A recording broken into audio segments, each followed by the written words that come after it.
अस्सलाम वालेकुम। आज हम यूनिट नंबर 4 का लेक्चर पढ़ने वाले हैं 4.3.3 बिग डाटा चैलेंजेस। हर चीज़ के आपको पता है जैसे कि डिसएडवांटेजेस होते हैं, एडवांटेजेस होते हैं, ऐसे ही हर चीज़ को मुकम्मल करने में या उसको करने में आपको चैलेंजेस भी पेश आते हैं। तो आज वो देखेंगे बिग डाटा को हल करने में या इस्तेमाल करने में हमें क्या चैलेंजेस आ सकते हैं। बिग डाटा चैलेंजेस टॉपिक बहुत छोटा सा होगा, बहुत सिंपल सा है। उम्मीद है कि आपको साथ साथ समझ आ रही होगी। Since there are many advantage of big data, जैसे कि बहुत सारे फायदे हैं बिग डाटा के, business encounter many challenges of big data. Some of them are as follows. पहला क्या है? Data quality, data security and privacy, rapid growth of data, big data tool selection, data integration. Data quality की बात करें, poor quality of data may lead to errors. अगर आपके पास data सही नहीं है या उसमें कुछ गलतियां हैं, ठीक है, तो वो आपको क्या करेगा? एरर देगा इंफॉर्मेशन कलेक्ट करने में या इंफॉर्मेशन देने में।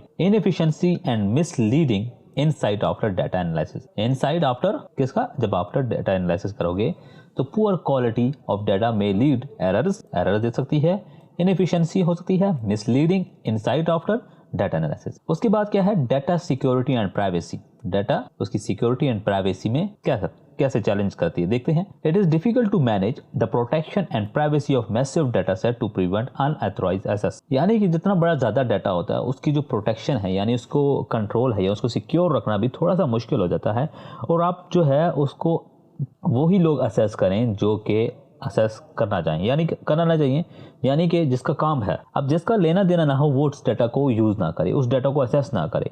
देखिए हर चीज का अपना अपना ऑथराइजेशन होती है।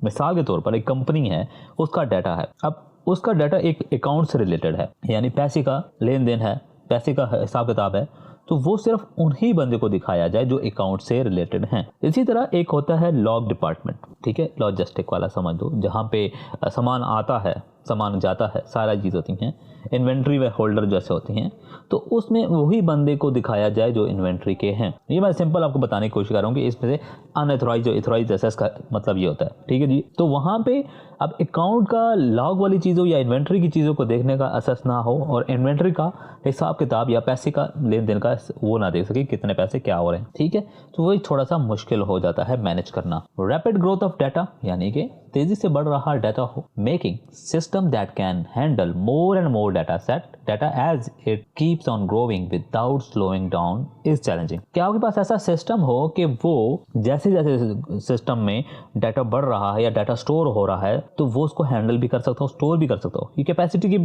बिहाफ पे भी बात हो सकती है, बल्कि हो रही है। देखिए जब आपके पास ना, हम पढ़ते आ रहे हैं बिग डाटा कहाँ पे यूज हो रहा है, जैसे फेसबुक, यूट्यूब।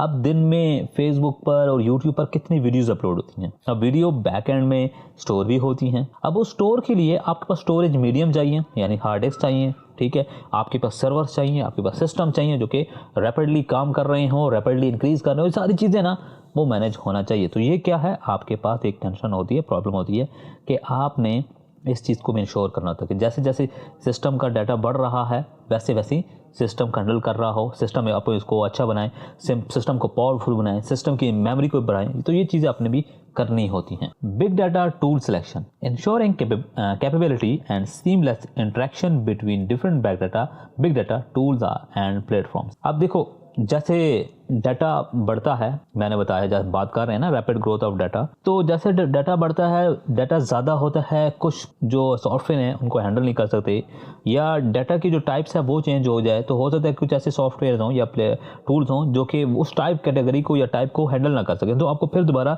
नया टूल इंस्टॉल करना होगा, नए टूल की हेल्प लेनी होगी, तो वहाँ भी आपको एक चैलेंजिंग प्रॉब्लम आती है। समझ आ गई बात। लास्ट है डाटा इंटीग्रेशन, ठीक है जी।